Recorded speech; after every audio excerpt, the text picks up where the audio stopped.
الحمد للہ وحدہ والصلاة والسلام علی من لا نبی بعدہ۔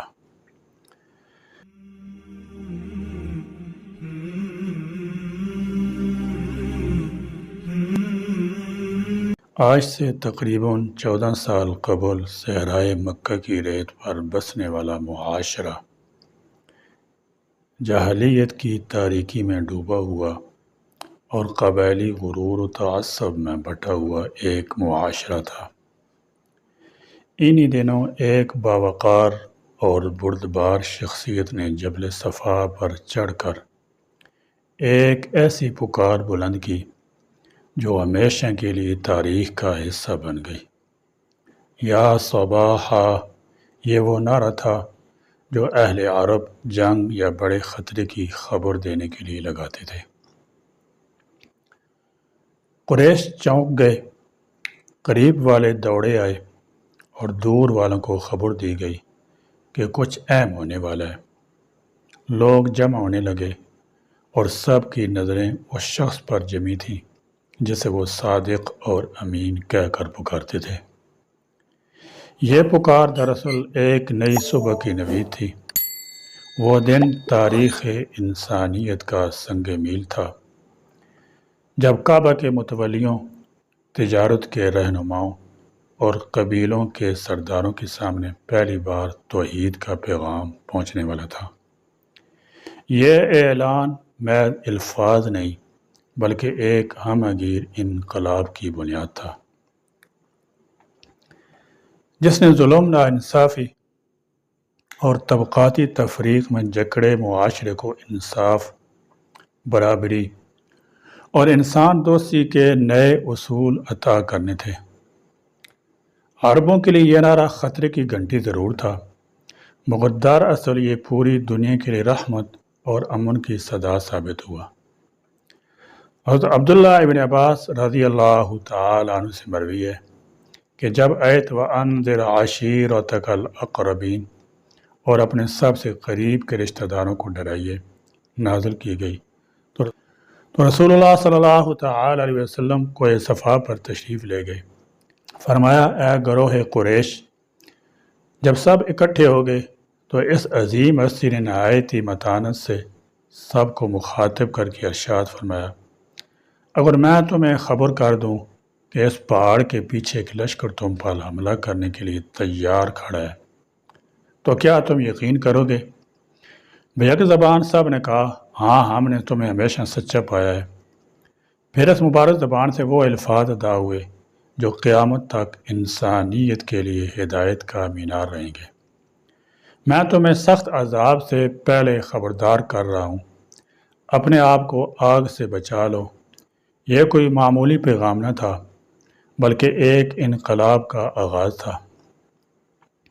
وہ سب کو بلا رہے تھے، عام قبیلے بھی، قریبی رشتہ دار بھی، یہاں تک کہ فرمایا، اے عباس، اے صفیہ، اے فاطمہ، میرے مال میں سے جو چاہو مانگ لو، لیکن میں اللہ کے حضور تمہارے لیے کچھ نہیں کر سکتا۔ اس جملے میں توحید کی معراج تھی۔ انسان کو یہ پیغام دیا گیا کہ نہ نسب، نہ قرابت، نہ دولت نجات کا ذریعہ بن سکتی ہے۔ اصل نجات ایمان اور عمل صالح میں ہے۔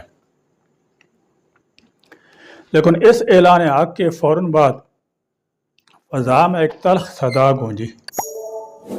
ابو لہب کہنے لگا، ترجمہ، دن بار آپ کی بربادی ہو، کیا اس لیے آپ نے ہمیں جمع کیا تھا؟ یہ اس کے چچا ابو لہب کی زبان سے نکلا اور پھر سورۃ اللہب نازل ہوئی جس میں بددعا کے ساتھ ہی اللہ تعالیٰ نے اس کی ہلاکت اور بربادی کی خبر بھی دے دی۔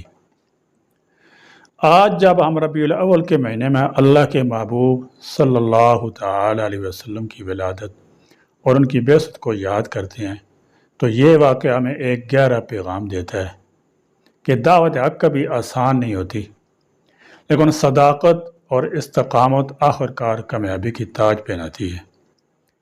جبل صفا پر وہ تنہا کھڑے تھے، نہ کوئی لشکر، نہ دولت، نہ طاقتور ساتھی، لیکن آپ کے دل میں ایک کامل یقین اور ایک مضبوط ایمان تھا کہ حق غالب ہو کر رہے گا، اور آج دنیا کی ہر مسجد میں ان کا نام گونج رہا ہے، ہر خطے میں ان پر درود بھیجا جا رہا ہے۔ اور کروڑوں دل ان کی محبت میں دھڑک رہے ہیں۔